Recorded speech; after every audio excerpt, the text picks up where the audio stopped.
যদি এই কোরআন থেকে দেখাইতে পারেন নামাজ আপনাকে জান্নাত নিয়ে যাবে, আমি 1 লক্ষ বার তওবা করব এখানে দাঁড়িয়ে দাঁড়িয়ে। নামাজ তার জন্য যেই লোক মুমিন হওয়ার চিন্তা করবে, নামাজ মুমিনের জন্য, রোজা মুমিনের জন্য, হজ মুমিনের জন্য, যাকাত মুমিনের জন্য, গুনাহ মাফ করবেন মুমিনের, জান্নাত মুমিনের জন্য।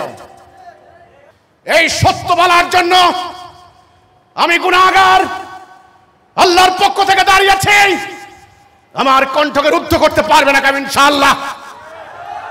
আমার ভাষণ, আমার আহ্বান ইথারে ভাসবে, আমার আহ্বান পৃথিবীর সমস্ত ওই প্রান্তে চলে যাবে।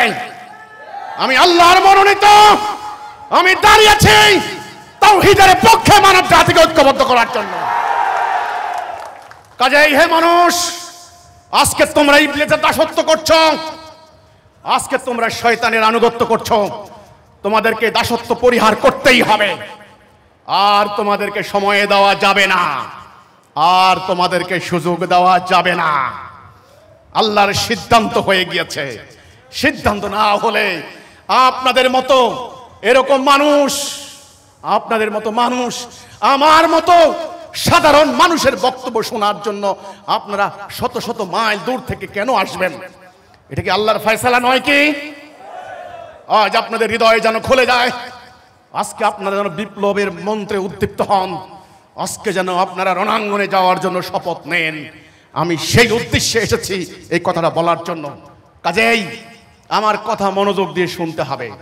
আমার কথা পাহাড়ের থেকেও ভার, আমার কথা সূর্যের চাইতেও সত্য, আমার কথা গগন বিদারী, আমার কথা বল্লম থেকেও ধারালো, আমার কথা তলোয়ার থেকেও ধারালো। আমার কথা সত্য মিথ্যার তলোয়ার, এই মিথ্যার মস্তকে আঘাত হানার জন্যই আমাদের মতো মানুষ এই জমিনে বিচরণ করছে। এই সমাজ কি পরিবর্তন করবেন? করবেন? এবার আসুন, আমি যেটা বলেছিলাম, আমাদের ঈমান নাই। আমাদের কি নাই?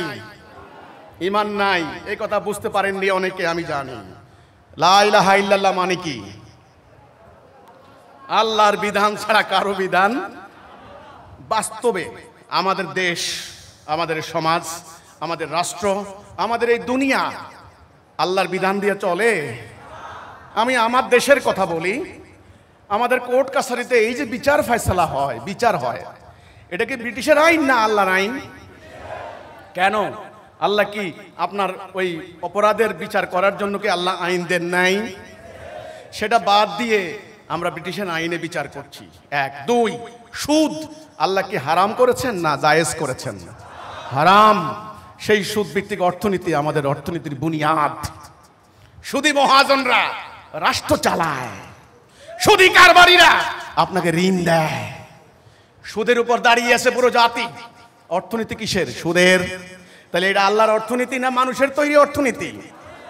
এখন মুশকিল হয়েছে, আমাদের মুহতারাম মুসল্লিয়ান ইকরাম ওনারা তো মনে করেছেন, ওনাদেরকে একটা জাল হাদিস শিক্ষা দেওয়া হচ্ছে, নামাজ জান্নাতের চাবি, নামাজ পড়তে পড়তে জান্নাত চলে যাইবা, যত কিছু করো নামাজ পড়ো, বাস। দুনিয়া নিয়ে ভাবনার কোনো টাইম নাই, অর্থনীতি বিচার নিতে নিতে কোনো ভাবনার কোনো টাইম নাই। মুসলমানদের এই দুর্গতির মেইন কারণ, মেইন রিজন, আল্লাহ কোরআনে বলেছেন, তোমরা কি সিদ্ধান্ত নেবে যে আমার কিছু মানবে কিছু মানবে না? আফাতুমিনুনা বিবাদিল কিতাবি ওয়া তাকফুরুনা বিবাদ। কিছু মানবে কিছু মানবে না। এই কোরআনের অর্ধেক উদাহরণ দিচ্ছি আমি। এই অর্ধেক আপনি বললেন এই অর্ধেক আমি মানি, আর এই অর্ধেক মানি না, এটা কি আপনি হবে? ঈমান হবে? আপনাকে কেউ ঈমানদার বলবে? তো আল্লাহর কিছু মানলেন কিছু মানলেন না, এটার নাম শিরিক। এটার নাম কি? শিরিক। সকল আলেমরা জানেন, সকল মুফতি মহোদয় জানেন, সকল শায়েখরা জানেন, মুফাসসিররা জানেন, ইসলামের মধ্যে সবচাইতে জঘন্য গুনাহ হচ্ছে শিরিকের গুনাহ, যেটা আল্লাহ মাফ করবেন না। আল্লাহ অঙ্গীকার করেছেন সবচাইতে বড় জুলম, ইন্না শিরকা লা যুলমুন আযীম, ইন্নাল্লাহা লা ইয়াগফিরু আন ইউশরাকা বিহি। কোরআনের আয়াত। আল্লাহ বলছেন আমি শিরিক ক্ষমা করব না। এই শিরিকটা কি? শিরিকটা হলো কিছু মানা কিছু না মানা। শিরিক ক্ষমা করা হবে না।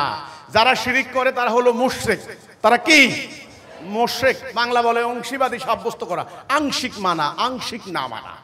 আল্লাহ কোরআনে বলছেন সূরা বাকারার 208 নম্বর আয়াত, ফিসসিলমে কাফা, হে মুমিনগণ আমার দ্বীনে পূর্ণাঙ্গ রূপে প্রবেশ করো।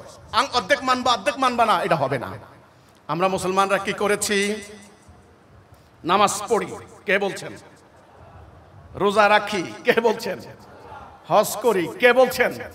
আল্লাহ। কিন্তু রাষ্ট্র চলে কার আইনে? ব্রিটিশের আইনে। আদালতে বিচার হয় কার আইনে? রোমান ব্রিটিশ আইনে। অর্থনীতি কার আইনে? মানুষের আইনে। এইভাবে একটা একটা করে বললে একেবারে ম্যাক্সিমাম জাতীয় রাষ্ট্রীয় মেইন আসল বিধানগুলি আমরা মানুষের তৈরি বিধান মানছি। এরপর আল্লাহ সূরা মায়েদা 44, 45, 47, যারা আমার আইন, আমার নাজেল করা বিধান দ্বারা ফয়সালা করে না তারা কাফের। আল্লাহ নাজেল করা বিধান কি? কোরআন। এটা দ্বারা যদি আমরা ফয়সালা না করি তাহলে কি হয়ে যাব?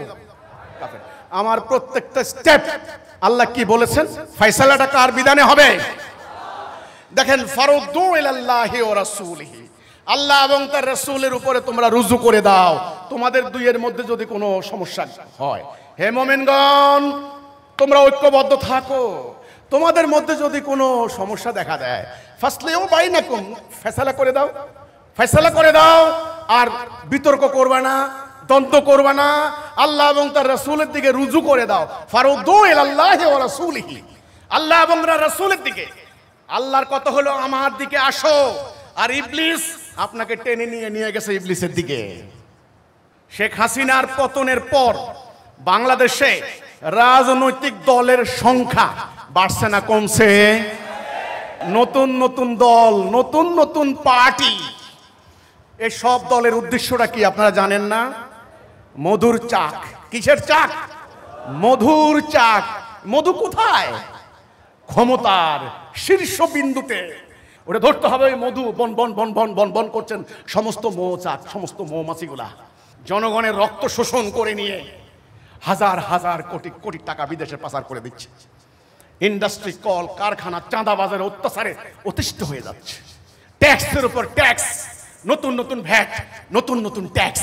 ট্যাক্সের জ্বালায় মানুষ আত্মহত্যা করে মারা যাচ্ছে। চুরি, ঘুষ, রাহাজানি। যার টাকা নাই তার আদালতে কোনো বিচার নাই।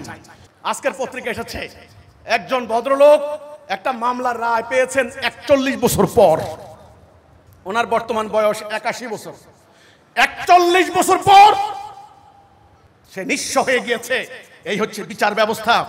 অথচ তোমরা মুসলমান, তোমাদের সামনে একজন নবী রাহমাতুল লিল আলামিন 78টা যুদ্ধ করে, লড়াই করে, রক্ত দিয়ে একটা রাষ্ট্র ব্যবস্থা কায়েম করে দিয়ে গেলেন। সে রাষ্ট্রে তিনি ছিলেন বিচারপতি। উনি যখন চলে গেলেন, হযরত ওমর রাদিয়াল্লাহু তাআলা আনহু খলিফা ছিলেন। বছরের পর বছর আদালতে কোনো মামলা আসতো না। ওই বিচার ব্যবস্থা তোমরা বাদ দিয়েছো। তোমরা বাদ দিয়ে ব্রিটিশের বিচার ব্যবস্থা নিয়েছো। তোমাদের দয়া, তোমাদের দোয়া প্রার্থনা আল্লাহ কবুল করবেন, তাই না? তোমরা মুমিন নাও, তোমরা মুমিন নাও, তোমরা কাফের মুশরিক। আল্লাহর আইন, আল্লাহর হুকুম, আল্লাহর বিধান, আল্লাহর নাযিল করা বিধান তোমরা বাদ দিয়েছো। এই জন্য এখন সিদ্ধান্ত নিতে হবে। বলুন না কেন এই জাতি কি মুমিন? এরা কি ডাইনে আছে না বামে আছে? এরা কি আল্লাহর আনুগত্য করে না ইবলিসের আনুগত্য করে? এখন এদের ভেতরে এই অশান্তি, বাহিরে মাইর, এখান থেকে বাঁচার জন্য উপায় কি আপনারা বলেন? কি উপায়? সংস্কার। ওই যে একজন আমেরিকার বিশ্ববিদ্যালয়ে অধ্যাপক ছিলেন, ওনাকে এনে মুসলমানদের দেশের সংস্কারক বানিয়েছেন। আমরা বলেছি কোন সংস্কারে শান্তি আসবে না। নতুন নতুন দল করেন, আসবে না। আবার কেউ বলছেন আগামী দিন fair and free participatory election হলে শান্তি আসবে। গ্যারান্টি দিয়ে বলুক, ফেয়ার ইলেকশন কে দেশে হয় নাই? এই ভাই, ফেয়ার ইলেকশন কে দেশে হয় নাই? হয়েছে। আমি আসমান থেকে আসি নাই, আমি এই সমাজের একজন সতর্ক লোক, সজাগ লোক। ফেয়ার ইলেকশন হয়েছে, অ্যাকসেপ্টেবল ইলেকশন হয়েছে, পার্টিসিপেটরি ইলেকশন হয়েছে। কিন্তু ফেসিবাদ কি হয় নাই? অর্থ পাচার কি বন্ধ হয়েছে? দুর্নীতি লুটপাট বন্ধ হয়েছে? হবে না। আমরা বলেছি চলমান বিদ্যমান কায়েম থাকা এই ব্যবস্থা একদম সম্পূর্ণ বাদ না দিলে শান্তি আসবে না। বিদ্যমান চলমান কায়েম থাকা বর্তমান জীবন ব্যবস্থা যেটা দিয়ে আমাদের রাষ্ট্র সমাজ চলে, এটার পরিবর্তন না করা পর্যন্ত শান্তি আসবে না। জমি পরিষ্কার করতে হবে। সব আগাছা, নানান কিসিমের ঘাস, ঘাসের এক এক নাম। আসলে আপনার জমি নানান ধরনের ঘাস দিয়ে ভর্তি। এই জমি পরিষ্কার করতে হবে। পরিষ্কার করে এখানে মানুষের জন্য উপকারী, প্রয়োজনীয়, মানুষের জন্য কল্যাণকর একটা বীজের চারা রোপণ করতে হবে।